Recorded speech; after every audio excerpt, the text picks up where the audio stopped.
예, 지금부터 제91차 최고위원회를 시작하겠습니다. 대표님께서 개의 선언하시겠습니다. 제91차 최고위원회 회의를 시작하겠습니다.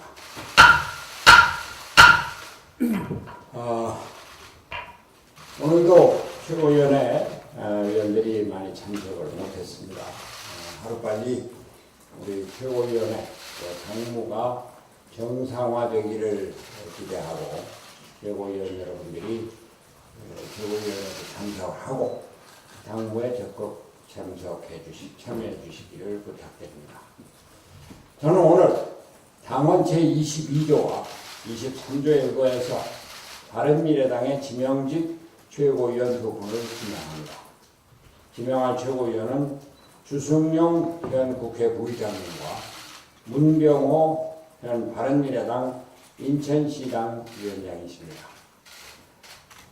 주승용 부의장은 전남도의원과 여천군수 여수시장을 역임하셨을 뿐만이 아니라 전남 여수을에서 지역구에서 4선을 달성하신 분으로 우리 당의 원내대표도 지내셨고 국회 부의장을 지내시면서 온화한 성품으로 또 중도 화합의 커다란 경륜으로 당을 이끌어 주실 것을 기대합니다.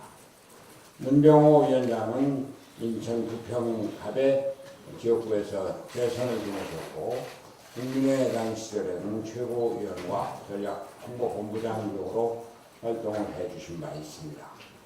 또 원외위원장들과 원만한 소통을 하고 계시고 총선 전략에 대해서 탁월한 능력을 갖고 계신 분이라 앞으로 우리 당의 화합과 총선 준비를 위해서 영향을 발휘해 주실 것을 의심치 않습니다.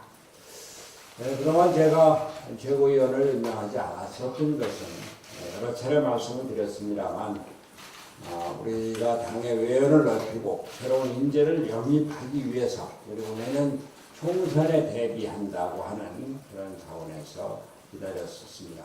그러나 최고위원 세 분이 회의에 참여하시지 않으신 것이 벌써 한 달이 다 되고 이 당무가 전반적으로 지금 정지되어 있는 상황에서 당무 집행을 정상화해야 되겠다고 하는 그런 절실한 여망 속에 오늘 최고위원 두 분을 지명하게 됐습니다.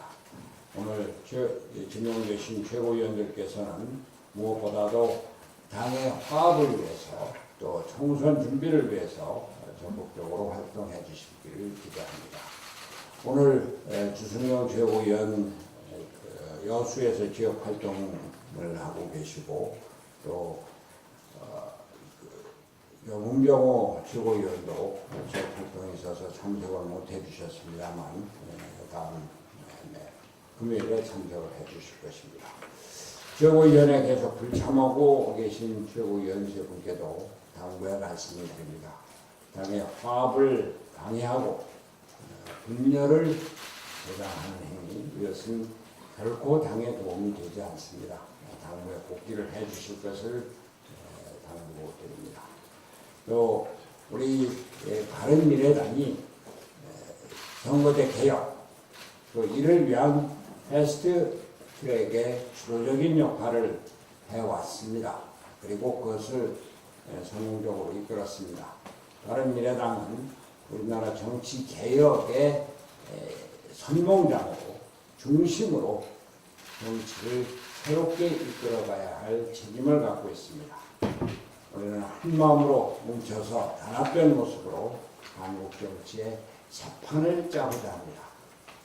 최고위원 여러분께서 적극 참여해 주시고 또 우리 당직자 여러분들께서도 지난번에도 말씀드렸습니다만 우리가 당의 중심이다. 우리 바른미래당이 한국 정치의 새로운 중심이다. 라고 하는 자부심을 갖고 열심히 일해 주시기 바랍니다. 오늘 제가 노동절 마라톤대에 참석을 하느라고 시간이 좀 늦었습니다. 언론인 여러분께 죄송한 말씀 드립니다. 오늘은 129주년을 맞는 세계 노동자이자 근로자의 날입니다. 근로자의 날을 맞아서 우리 노동자 여러분들께 진심으로 축하의 말씀을 드립니다. 보다 좋은 세상, 더 나은 미래를 위해서 우리는 모두가 함께 잘 사는 나라를 만들어야 합니다. 노동은 인간의 가장 소중한 권리입니다. 노동에 대한 사회적인 존중은 나라의 근본 정신이어야 합니다. 열심히 일하는 사람이 행복한 사회를 만드는 것이 국가의 기본 틀이 되어야 하는 것입니다. 노동자를 위한 최고의 복지는 좋은 일자리입니다. 떳떳하게 일하고 당당하게 누릴 수 있는 좋은 일자리가 충분해야 하는 것은 바로 이것이 국가의 기본 틀이기 때문입니다. 그러나 지금 우리 사회는 좋은 일자리를 가지기가 하늘의 별 따기입니다. 우리 청년들은 신의 직장에 들어가기 위해서 취업 재수, 삼수를 마다하지 않고 있습니다. 안타까운 상황이 아닐 수 없습니다. 문제는 경제는 시장이 움직이고 좋은 일자리를 만드는 것은 기업이라는 사실입니다. 국가가 세금을 쏟아부어 일자리를 만들어내는 것은 한계가 있을 수밖에 없습니다. 문재인 정부는 일자리위원회를 만들어서 일자리 창출을 독려하고 있습니다. 대통령이 위원장으로 취임하고 있습니다. 정부 예산으로 일자리를 만들고자 하고 있습니다. 문제는 여기 있습니다. 일자리는 기업이 만들고 경제는 시장에서 이루어진다는 엄연한 사실을 문재인 정부는 망각하거나 의도적으로 무시하고 있는 것입니다.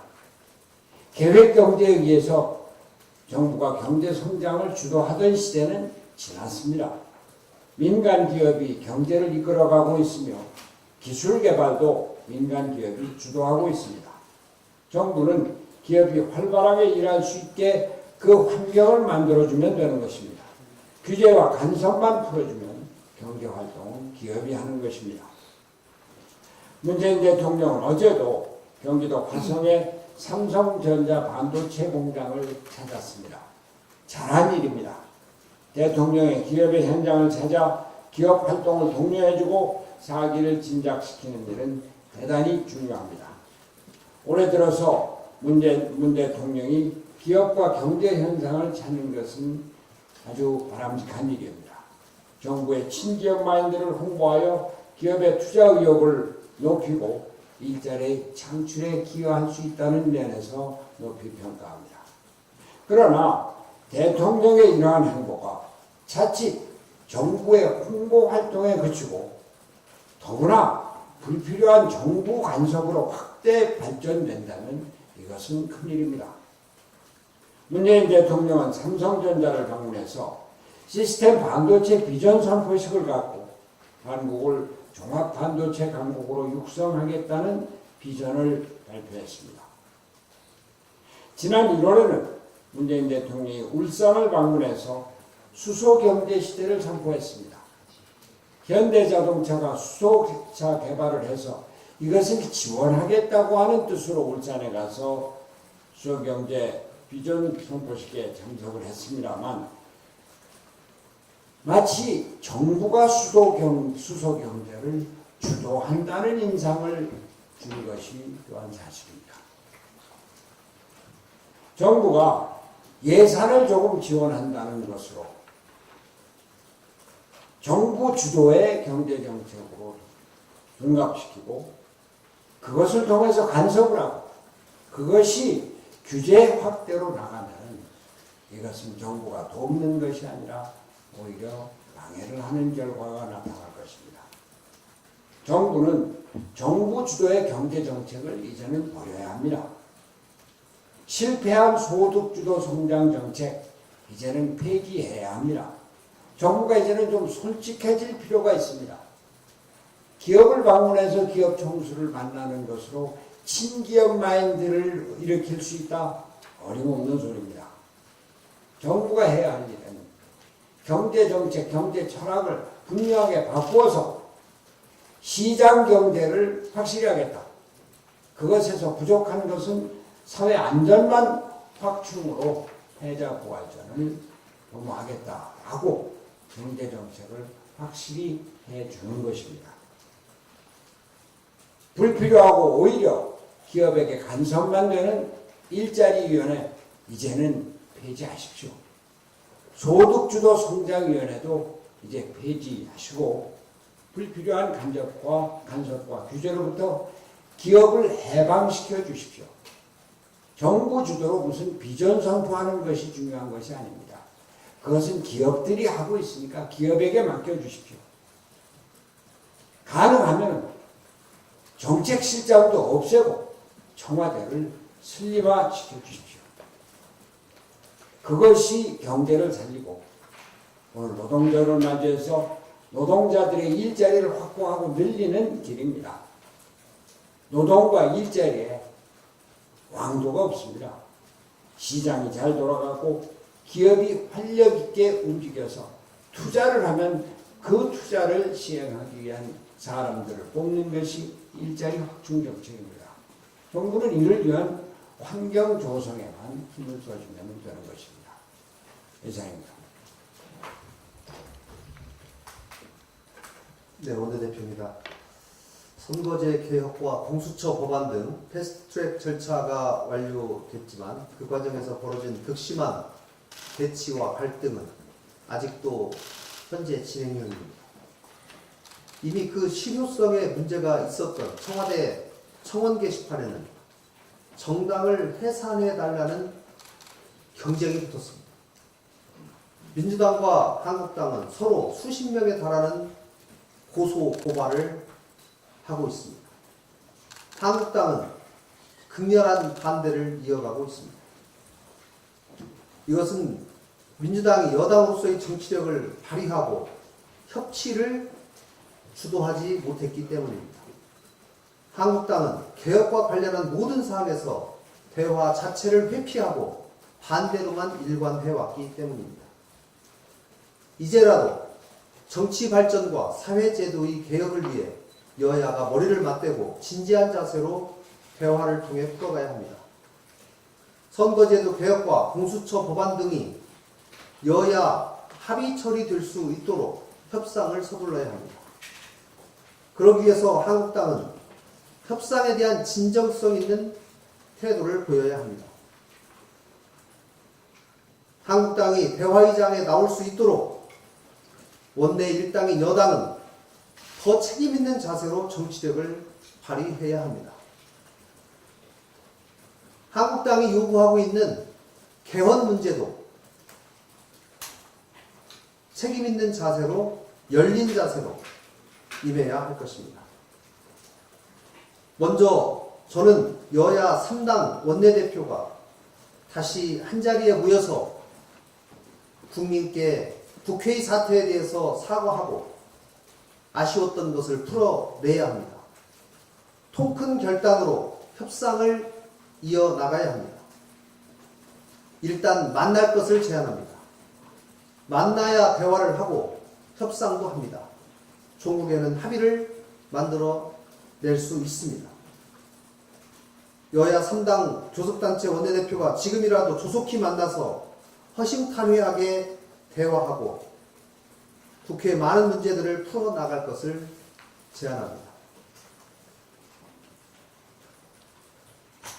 우리 경제가 그야말로 충격에 빠졌습니다. 올해 1분기 경제 성장 수치가 마이너스로 나왔고 그 외 각종 경제 수치도 최악의 상황을 예고하고 있습니다. 국내의 경제연구소들은 우리나라의 경제 성장률을 계속 낮추어 잡고 있습니다. 그런데 대통령께서는 지난 3월에 올해 경제 흐름이 현실하다라고 말씀을 하신 바가 있었습니다. 그런데 지난 월요일에는 1분기 경제 성장률이 마이너스를 보인 상황임에도 불구하고 2분기부터는 좋아질 것이라고 말씀하셨습니다. 대통령의 경제 진단은 많은 국민들의 생각과 거리가 있습니다. 대통령은 경제는 타이밍이라고 하셨습니다. 그러나 문재인 정부가 출범한 2017년부터 2018년까지 세계 경제의 호황세에 비하면 우리나라 경제는 매우 어려운 상황인 것도 사실입니다. 타이밍이 좋을 때는 잘못된 경제 정책 때문에 경제를 살려놓지 못하고 이제는 세계 경제의 황색불이 돌아온 이때에 타이밍을 맞추려고 하니 어려운 것입니다. 민생을 위한 추경은 반드시 필요하지만 우리 경제를 생각한다면 추경은 그야말로 조족지혈입니다.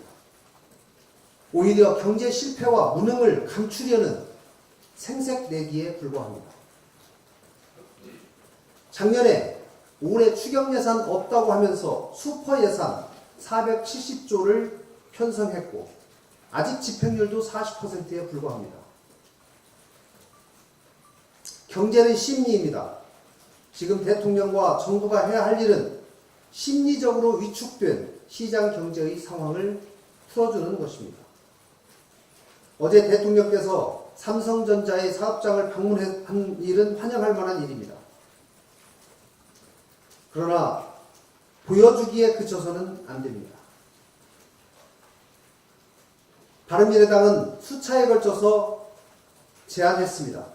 먼저 내년도 최저임금을 동결해서 급격한 최저임금 상승 여파를 멈추고 숨고르기를 할 수 있도록 해줘야 합니다. 실패로 판명난 소득주도 성장 정책을 폐기하고 새로운 경제정책으로 전환할 것을 공표해야 합니다. 지금은 우리 시장경제의 활력을 회복하기 위한 시그널을 보내야 할 때, 또 기업들의 사기를 높여주어야 할 때입니다. 이 시그널을 보내야 하는 것도 타이밍이 있는 것입니다. 선거제 개편안과 대통령이 말씀하신 패스트트랙에 올라탄 뒤 이제 또 하나의 관심은 극심한 내부 갈등을 드러낸 바른미래당의 미래입니다. 유승민 의원을 비롯한 옛 다른 정당계는 지도부의 총사퇴를 계속해서 요구하고 있습니다. 하지만 손학규 대표와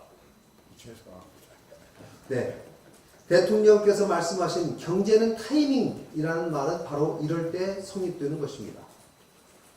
현장에서 묵묵하게 대한민국 경제를 이끌고 계신 기업인들의 의견을 과감하게 수용해야 합니다. 우리 경제에 긍정적인 시그널을 보낼 수 있는 타이밍마저도 얼마 남지 않았습니다. 대통령께서는 절박한 마음을 가지시고 마지막 타이밍을 놓쳐서는 안 됩니다. 한국당 역시 민생과 경제를 더 이상 유면하지 마십시오. 탄력근로제, 단위시간 확대를 위한 문제, 최저임금제 제도 개편 등 경제와 민생을 위해서 초당적으로 협력해야 할 때입니다. 국회가 머리를 맞대고 일하는 국회, 또 기업인들의 창의력이 발휘될 수 있도록 그들의 창의력에 또 사업에 걸림돌이 되고 있는 제도를 제거해 줄 수 있는 국회를 만들어내야 합니다. 이상입니다.